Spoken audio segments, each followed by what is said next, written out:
Very much.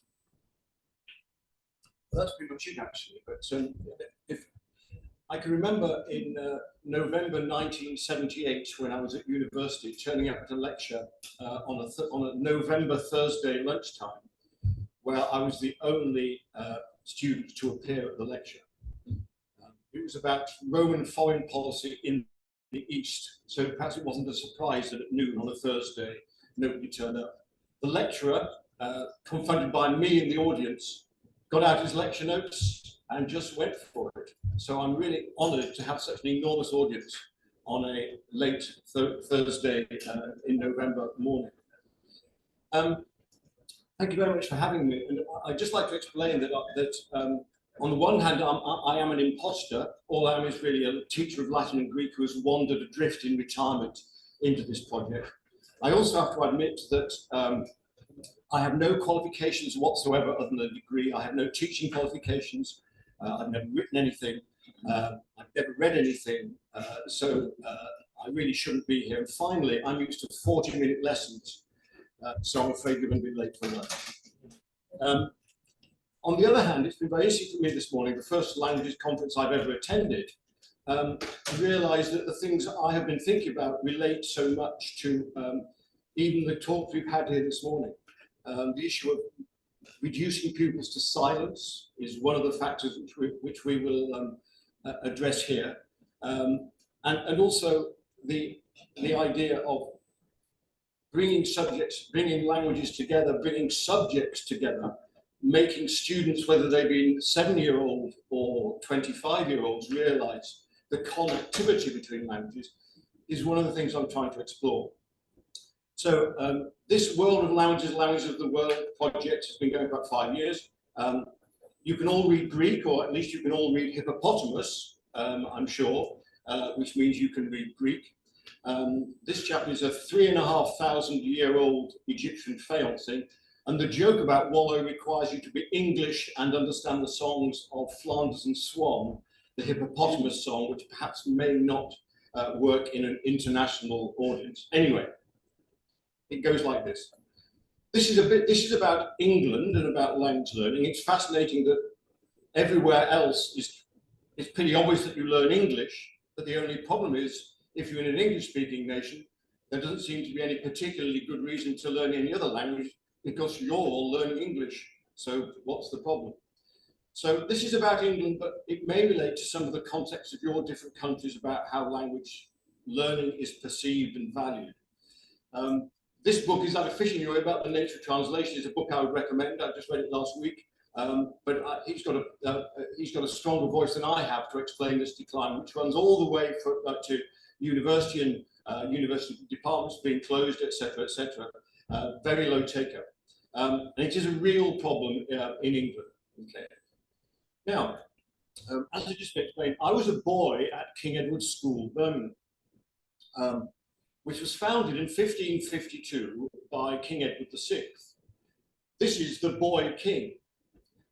As you can see, trying to look like his father, Henry VIII, even though he's actually only 9 years old and actually rather a feeble child.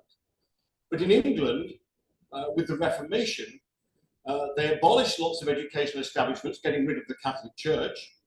And so Edward VI had to invent some schools. These were grammar schools. But of course, in England in those days, this wasn't English grammar they were teaching. This was Latin grammar, of course, from which, of course, we can then get every other grammar anyway. And the schools, the 30 schools he created, it's worth bearing in mind that the most famous of all Englishmen, William Shakespeare, was educated at King Edward's School, Stratford, about 30 miles away from where I live. And perhaps the second most famous English literary product, J.R.R. Tolkien, was educated at King Edward's School, Birmingham, the school where I was both a boy and a head. Now, it goes like this. Edward VI studied the languages curriculum, which started in England in the beginning of the 16th century and lasted till I was a boy at King Edward's School in the 1970s. So he's like his sister, he's been taught Latin and Greek and Spanish and Italian and French, which were the languages available to me as a schoolboy at King Edward's in the 60s and 70s. But in fact, now we have to understand a world which is different, and maybe our curriculum hasn't changed that. My eldest son, James, is a language teacher currently in America, but his first teaching was in Birmingham. So I said to him, on your first day as a teacher, ask your year 7 class what languages they speak at home. And that's the list of a group of 25 boys in inner city Birmingham. The same will be true in many, many cities around the world, and certainly around Europe. Okay. Now, the only problem is we're teaching these young children. This is a survey of some pupils who are in the senior school, King Edward School. What did you do in primary school? A little French. Was it any use in year 7, 9 when you started secondary school? No. Okay. Did anyone ever talk to you about the languages you speak at home? No. And I'm guilty myself. I ran this school. 50% of the kids are bilingual, and I never asked them. And yet look at that richness of languages. And talking about silencing pupils, we are silencing pupils by not even allowing them to talk about the languages they have. So, here are some simple facts about England. They may be similar elsewhere. So, at the moment, 20% and rising of the kids are bilingual. In a city like Birmingham, that figure's 40%. In some schools, in some primary schools in inner city Birmingham, the number of pupils designated as English as an additional language, where English is not their first language, can be as high as 90%. And yet, we're still teaching them French. Okay, sorry. So if I just go, and so also we're not allowing them to bring those languages in to talk about them. And it might even be argued we're actually eroding their languages, i.e. we're forcing them to learn French, but not allowing them to speak their own language. And actually, as time goes by, they're more likely speaking English at home. In Birmingham, for example, there's a selective education system whereby they have to do an English exam, so I'm sure the parents are drilling them in English and driving out the Urdu or Punjabi or Farsi, whatever that they speak. So this is what I'm saying is that we've run the same language curriculum for 400 years. Edward VI and I could get very similar qualifications, although I've lived longer than he has. But why don't we think differently? Why don't we come up, instead of teaching them something badly and ignoring what they have, why don't we have a go at something else? Okay. So we have created some colleagues, we're all just teachers, only teachers. We've just developed this program, which is about why don't we think about it a different way? Why don't we ask kids to think about how languages work? Okay, and we can talk about how Latin works with grammar, with inflected languages, or we can talk about how their own languages work. We want them to be curious about languages, to compare them, to contrast them, to whatever, to celebrate this extraordinary diversity, to let the kids talk to each other about their own linguistic diversity, so they suddenly realize they have shared languages. They might go through school not even knowing that the kid next door to them speaks Farsi, for example. Okay? And also make them realize, there's so many that talks here today, particularly when you think in Europe, is making them realize how significant language is in relation to every other subject and every aspect of their lives. So language isn't something you do badly for half an hour as a 10-year-old, but you suddenly realize the language of science, the language of maths, the language of history is a rich issue. And also, if I keep my language, I keep my culture, I keep my identity. And that's so important for the young boys and girls growing up in cities like Birmingham. You want them to belong in Birmingham, but on the other hand, you also want them to be proud of their own identity. Okay, so we've just had a hippopotamus, okay? Well, let's just say, well, today, I might not be a Greek teacher, but let's imagine we're all going to pretend to learn Greek. Okay, well, you can do this. You've all seen Toy Story 4, or 2, whatever it is, you can do Tyrannosaurus Rex, okay?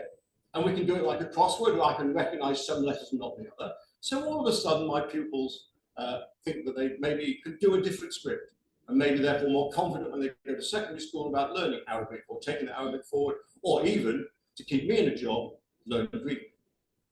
Okay? Now, as far as I see it, primary schools in England, children spend a lot of time learning songs about days of the week or colours. And that's about all they end up with by the time that they are 11. I'm not being rude, it's just the way it is. Okay. Now, but on the other hand, when did we ever ask ourselves, why is today Thursday in English? You know, what are the Viking gods doing hanging around in the, you know, we talk about the history of language and where they come from. This is Thor's day, right? The god of thunderbolts. Well, that's jolly nice. Let's go and have a look at Italian or Spanish or French. They say, oh, God, it's rather different, but they're all similar, but it's still Jupiter, for heaven's sake, right? And we can work out that, you know, Friday is the goddess of beauty, and so is Venus, and off we all go. We can talk about planets, and we can talk about religion, and we can talk about migration and invasion. And also, more importantly, we can say to the kids, right, I know French and Italian and Latin.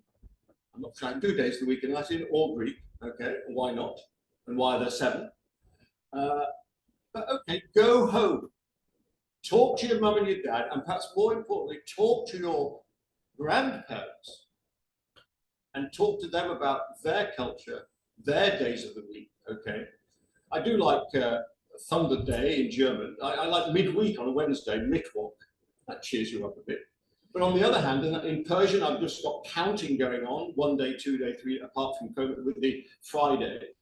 Polish, I don't know, but a kid I taught Polish contributed these. But this list could go as broad as this room, as broad as every single kid in the place finds a voice and can have a nice time. And also, as a teacher, I don't even need to know anything. The kids can tell me. And that's so much more fun than worrying about lesson preparation or looking at AI to work out a lesson plan. I never have had any lesson plans, as you might notice. You didn't finally got the letter. What? Right, okay. Well, we'll go home early for that. The other thing you can do, starting these lessons, is by saying to the kids, what about languages in your life? What languages do you know? What languages do your parents know? And all of a sudden you get this. Okay. Now, a boy could have gone through my school from the age of 11 to 18, and I would never have asked him those questions. And this is a little primary school boy in Birmingham, and if I remember rightly, here's the classroom wall, the WoLLoW classroom wall. And you can see days of the week, and you can see a map where the boys, or it was a boys' junior school, where the boys all come from. At the bottom, it's got a list of the languages that they speak. And all around the map, they've got these little pictures of themselves, of the languages they know. Okay. Now, at this point, we can talk about why on earth are the Philippines called the Philippines, for heaven's sake, right? And they have to think about, you know, they have to think about empires and Spain and conquest and horses and hippodromes and whatever else. I haven't occurred to me that NES on the back is the same word as Nessos, Greek meaning island. So it means the island of Philip, as in Peloponnese, as in Indonesia, as in Micronesia, as in Polynesia. You don't need a lesson plan, you just need some time. So all of a sudden, the boys are sharing these things, they're proud of these things. The parents and the grandparents are being asked questions, and those parents and grandparents say, these are the only lessons that kids come home from school and talk about.